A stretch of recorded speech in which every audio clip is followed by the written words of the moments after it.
With Doubtnut, get instant video solutions to all your maths, physics, chemistry, and biology doubts. Just click the image of the question, crop the question, and get instant video solution. Download Doubtnut app today.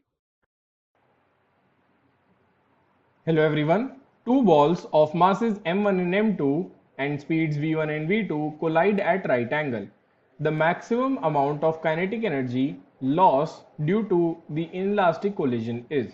So the question is asking us to find out the maximum amount of kinetic energy lost due to an inelastic collision between these two balls. The maximum amount of kinetic energy will be lost when both of these balls get deformed and start moving together.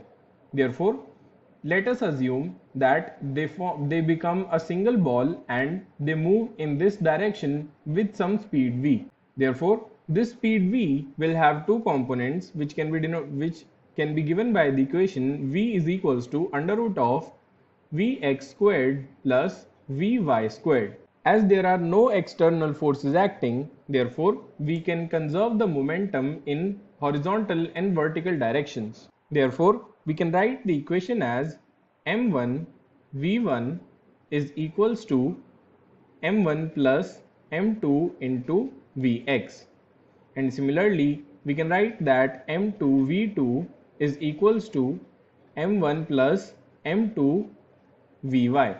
Therefore, the maximum loss of kinetic energy will be given by the final kinetic energy, which can be denoted by KEF, subtracted by the initial kinetic energy, which is KEI.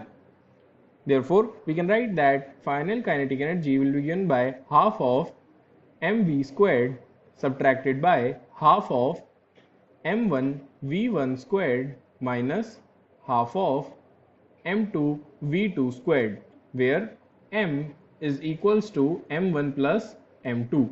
Substituting the value of v from equation number 1 and substituting the value of vx and vy from equation number 2 and equation number 3, we can rewrite this equation as half of m1 plus m2 multiplied by m1 v1 divided by m1 plus m2 squared plus m2 v2 divided by m1 plus m2 squared, and this is subtracted by half of m1 v1 squared plus m2 v2 squared. And on simplifying this equation, we find out that the kinetic energy lost is equals to minus 1 by 2 m1 m2 divided by m1 plus m2 multiplied by v1 squared plus v2 squared. And therefore, on calculation, we can say that this is the answer and the correct option is option B. Thank you. For class 6 to 12, IIT JEE and NEET level. Trusted by more than 5 crore students. Download Doubtnut app today.